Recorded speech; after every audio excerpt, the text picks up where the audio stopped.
Halo semuanya, selamat datang di channel Sirup. Dan kembali lagi bersama saya Fadli. Untuk video kali ini akan berisi full spoiler dari film dengan judul filmnya, yaitu Ballad Namonaki Koi no Uta. Film ini bercerita tentang seorang anak kecil dengan sepedanya tiba-tiba kembali ke zaman samurai. Lebih tepatnya di zaman Tencho sekitar tahun 1500-an. Kedatangan anak kecil ini tentu saja mengejutkan masyarakat pada zaman itu. Di lain sisi, dikarenakan anak satu-satunya menghilang dan mengetahui bahwa anak mereka time travel ke zaman samurai. Orang tua dari anak ini dengan berbagai cara akan menjemput anak mereka dengan mengendarai sebuah mobil. Salah satu bintang utama di film ini adalah Yui Aragaki. Yui Aragaki termasuk salah satu aktris yang sering membintangi serial TV di Jepang. Tidak hanya terkenal di Jepang, Yui Aragaki juga terkenal di dunia internasional. Sebelum video ini dilanjutkan, jangan lupa untuk subscribe dan tekan tombol bel untuk mendapatkan notifikasi dari channel kami. Film diawali dengan seorang wanita yang berpakaian kimono berdoa di pinggiran danau.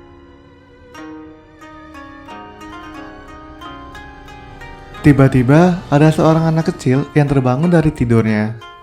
Dia bernama Shinichi Kawakami. Shinichi juga terheran kenapa wanita itu sering muncul di mimpinya. Setelah pulang sekolah, Shinichi pun meminta pertolongan dari sebuah pohon dikarenakan dia sering diejek oleh teman-temannya. Pada keesokan harinya, lagi-lagi Shinichi memimpikan wanita itu. Di hari itu juga, Shinichi pun menghampiri tempat di mana pohon itu berada dan bertemu dengan ayahnya yang sedang memotret pohon itu.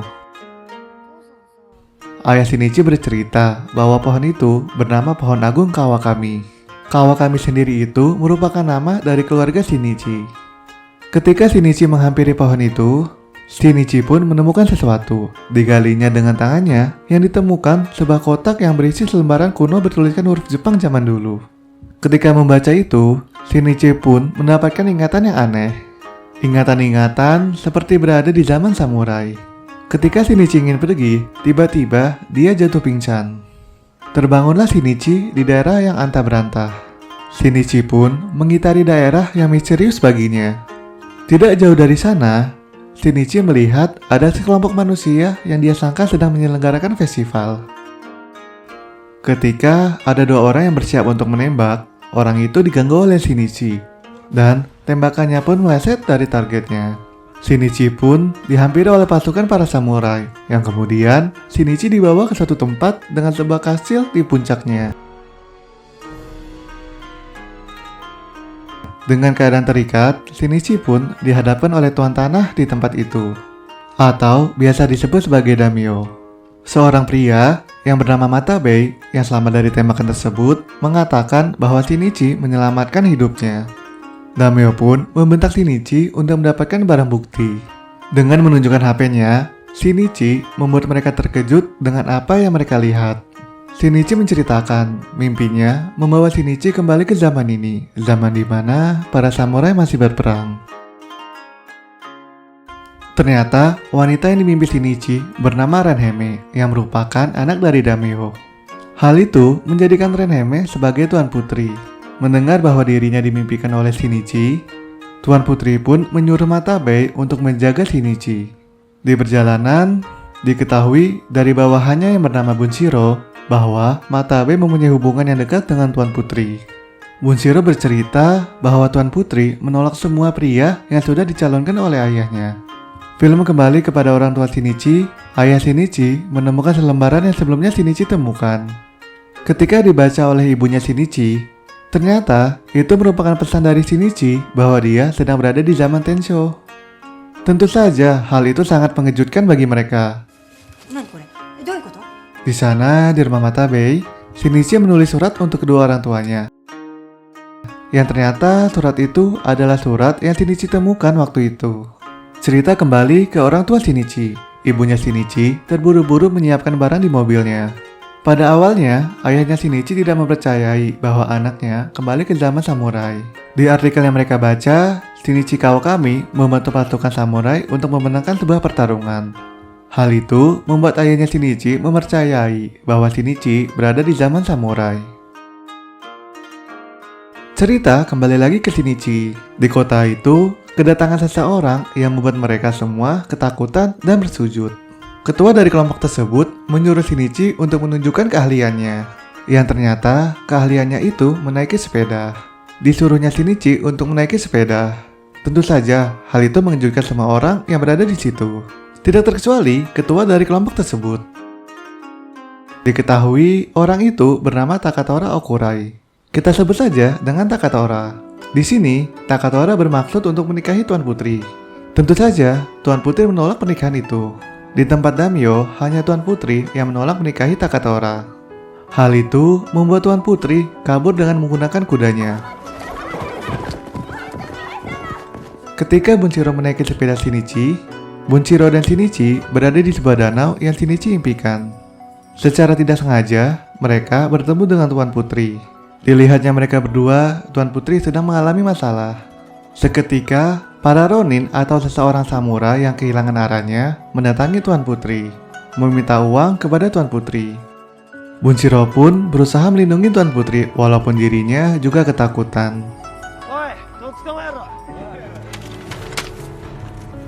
Dikarenakan bunyi alarm dari tasnya Shinichi, Matabe pun datang dan menyelamatkan mereka dari para Ronin. Para Ronin tersebut, satu persatu dari mereka pun dikalahkan. Ketika mereka akan pergi, Matabe memberi mereka segenggam koin untuk biaya hidup ke depannya. Matabe dengan canggungnya berbicara dengan Tuan Putri dan mengingat bahwa mereka sering ke danau ini sewaktu mereka kecil. Tuan Putri mengatakan bahwa dia selalu mendoakan keselamatan Matabe. Tentu saja, hal itu membuat canggung keadaan. Cerita pun kembali lagi ke orang tua Shinichi. Mereka memarkir mobil di dekat pohon Kawakami, pohon yang mengantarkan Shinichi ke zaman samurai. Di lain sisi, Shinichi menggambar lingkaran sebesar pohon Kawakami. Ketika Bunshiro menanam benih pohon itu, orang tua Shinichi beserta mobilnya pun kembali ke zaman samurai tempat Shinichi berada. Dan ibunya Shinichi memeluk Shinichi sambil ketakutan melihat adanya samurai. Dan orang tua Shinichi ingin langsung kembali ke zamannya, akan tetapi usaha itu sia-sia. Mau tidak mau, mereka menerima takdir kalau mereka kembali ke zaman samurai. Ketika di perjalanan, orang tua Shinichi bertemu dengan Tuan Putri dan Matabe. Tuan Putri sangat tertarik dan penasaran dengan apa yang baru dia lihat. Tuan Putri pun ditawari naik mobil oleh ayahnya Shinichi. Mereka pun didatangi Ronin yang tadi menyerang Tuan Putri. Tujuan kedua Ronin ini ingin menjadi murid dari Matabe karena Matabe memiliki jiwa seorang samurai. Tuan Putri dan Bunshiro pun menaiki mobil milik keluarga Shinichi, dengan Matabe menaiki kuda dan dua orang Ronin itu mengejar mereka. Ketika berada di kastilnya Tuan Putri, ayahnya Shinichi mengatakan bahwa Kasuga, tempat tinggal Tuan Putri, tidak diketahui di dalam sejarah. Hal itu membuat hati Damio hancur, sehingga Damio pun membulatkan hati untuk tidak menikahi anaknya dengan Takatora. Di malam hari di tempat kediaman Matabe, untuk pertama kalinya, mereka, seorang samurai, menikmati sajian makanan dan minuman dari era modern. Di lain sisi, mengetahui info tersebut, Takatora tidak tinggal diam. Takatora bermaksud untuk menginvasi tempat kediaman Tuan Putri. Di keesokan harinya, para warga pun mengevakuasi diri mereka karena mengetahui akan adanya peperangan. Kedua pasukan pun telah bersiap. Dikarenakan kalah jumlah, pasukan Takatora pun berhasil mendekati kastil Tuan Putri. Walaupun mengetahui akan adanya peperangan, Shinichi dan ayahnya mendatangi medan perang untuk mengetahui kondisi dari Matabe. Di hari pertama peperangan, pasukan Matabe pun berhasil dipukul mundur. Pasukan Matabe pun sangat kelelahan, merasa tak berdaya menghadapi perang berikutnya. Di malam harinya, setelah mengetahui rencananya Matabe, Tuan Putri sangat khawatir dengan keadaan Matabe. Ketika Matabe ingin pergi, Tuan Putri mengatakan bahwa dia selalu mendoakan untuk keselamatan Matabe. Setelah itu, Matabe mengatakan kepada Tuan Putri untuk berjanji untuk menjalani kehidupan sesuai keinginannya sendiri. Tuan Putri pun mengatakan keinginan hidupnya, yaitu Matabe untuk kembali dengan selamat dan hidup bersamanya hingga maut memisahkan. Setelah mengatakan itu, Tuan Putri memeluk Matabe dengan hangatnya. Setelah itu, di pihak orang tuanya Shinichi, mereka ada empati yang muncul ingin membantu para samurai untuk perang berikutnya. Ibunya Shinichi pun memiliki suatu ide. Ternyata idenya itu mereka akan difoto. Untuk objek pertamanya adalah Matabe. Pada akhirnya, satu persatu dari para samurai menjalani sesi pemotretan. Foto yang pertama dan terakhir untuk mereka.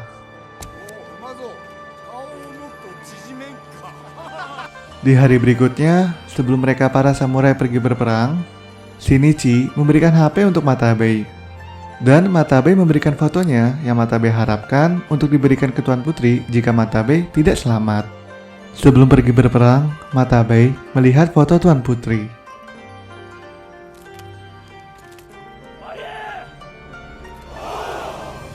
Perang dimulai dengan pasukan Matabe mengendap-endap di hutan. Walaupun pasukan Matabe kalah jumlah dengan pasukan Takatora, pasukan Matabe pun dengan gigihnya melawan pasukan Takatora. Ketika pasukan Matabe terpojok, dari arah belakang, mobil keluarga Shinichi melaju ke medan perang. Tentu saja, hal itu mengejutkan pasukan Takatora. Mobil mereka layaknya seperti perisai yang menyisir jalan untuk Matabe menuju ke arah Takatora. Singkat cerita, Matabe berduel dengan Takatora. Ayunan demi ayunan dilontarkan oleh mereka berdua.